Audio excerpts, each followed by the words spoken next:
California State University students are getting slapped with yet another fee hike next year after the Board of Trustees voted today to raise tuition by 15.5%.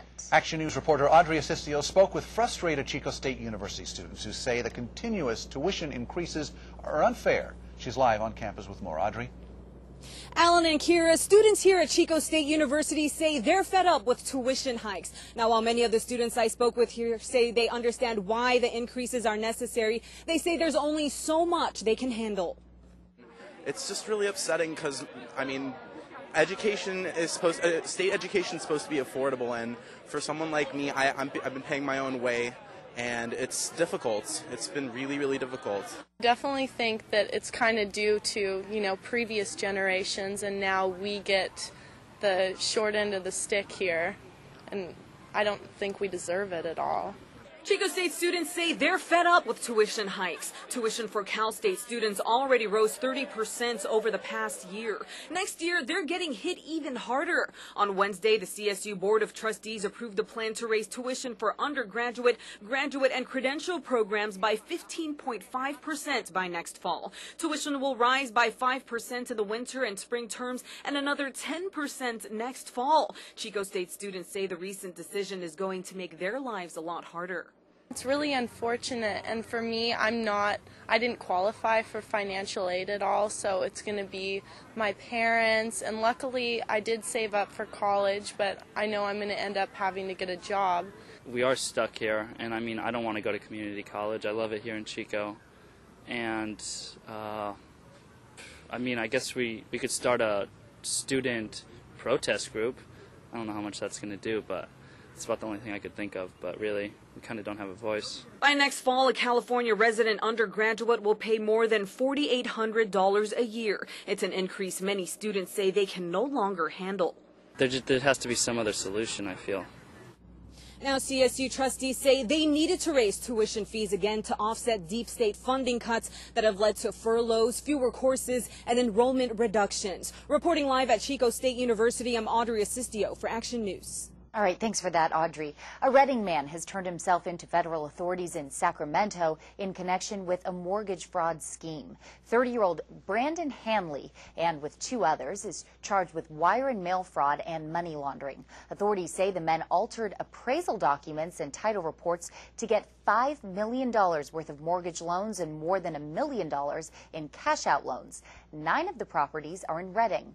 If found guilty, the men could spend up to 30 years behind bars. A Corning man convicted of voluntary manslaughter for the death of his girlfriend was sentenced to 11 years in prison yesterday. Stephen Piazza was given the maximum sentence for killing 55-year-old Linda Griggs nearly 1 year ago. Authorities say Piazza beat Griggs to death, then drove their 10-year-old daughter to a family member's home before calling police to turn himself in.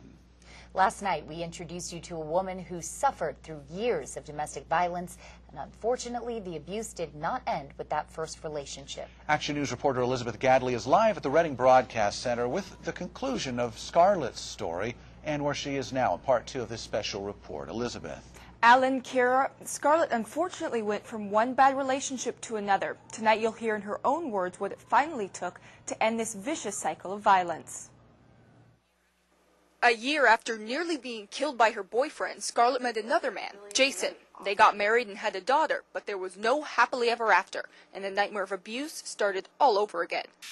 It was okay for a while, for the first few months. Jason was more verbally and emotionally abusive than physically abusive, but it didn't matter. The abuse took its toll. I could see him slipping over the years of just kind of snapping. Scarlett says it's not a matter of just leaving. It's far more complicated than that.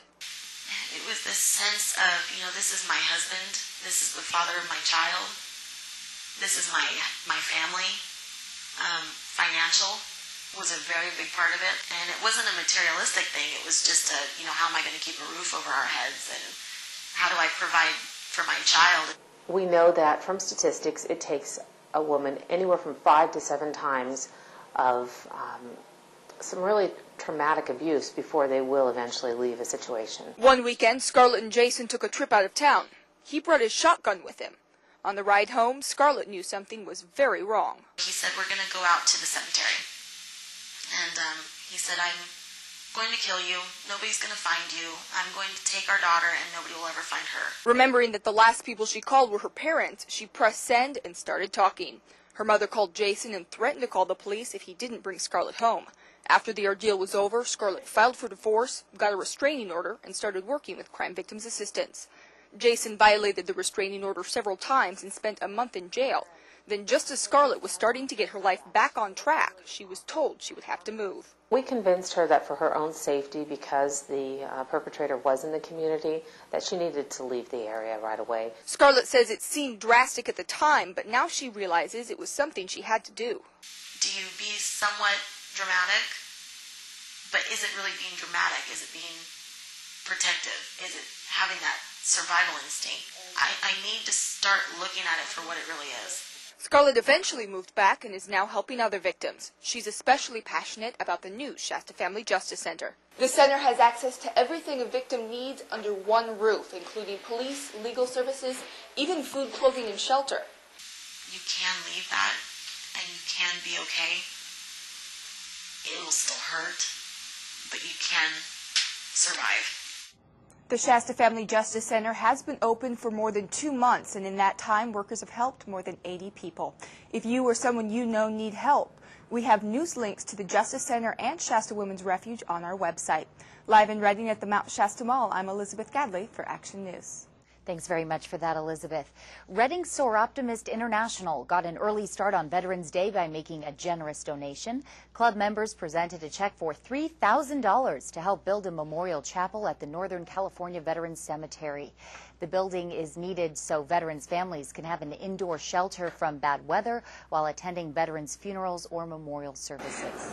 This is just a very important topic for us, our veterans, and every year when Veterans Day comes around we try to find something special to do for them, and this happened to be what we were doing this year because they had the chapel being built.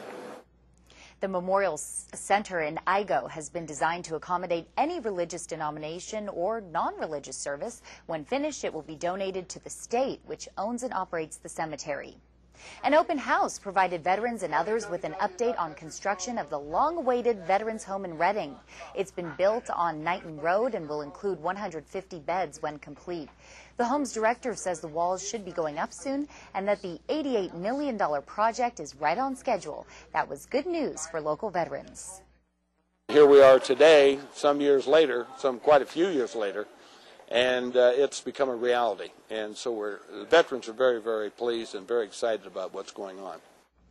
Those on hand today were able to see a 3D model of how the Veterans Home will look when it's finished. A virtual tour is also available online, and we have a link to that. Just visit our website, knvn.com, and click on News Links. Chico State held a luncheon in honor of Veterans Day on the Chico State campus this afternoon. Several dozen veterans were treated to a free lunch from La Familia Mexican restaurant in Chico. Veterans say it's important to honor veterans by honoring the day. They added the day gives them an excuse to gather and exchange stories. Sharing past experiences with one another, remembering other veterans, and we're also remembering those that aren't with us today. And we're also doing a lot of networking too. The lunch was held at Sylvester's Cafe on the Chico State campus, and some restaurant chains plan to honor our veterans with free food offers. Tomorrow, Chili's is offering entrees from a select menu. Applebee's will offer a free entree, and Outback Steakhouse will serve veterans a free bloomin' onion and a drink. Proper military ID will be required. Up next, useful travel tips for the next time you fly. I'm Stacy Johnson. Airline flight delays. They're enough to ruin your vacation, or if you're traveling for business, even cost you money. How do you avoid them? Well, that's simple. You see what's ahead on Money Talks News. Lots of sunshine ahead for us. We'll talk about how long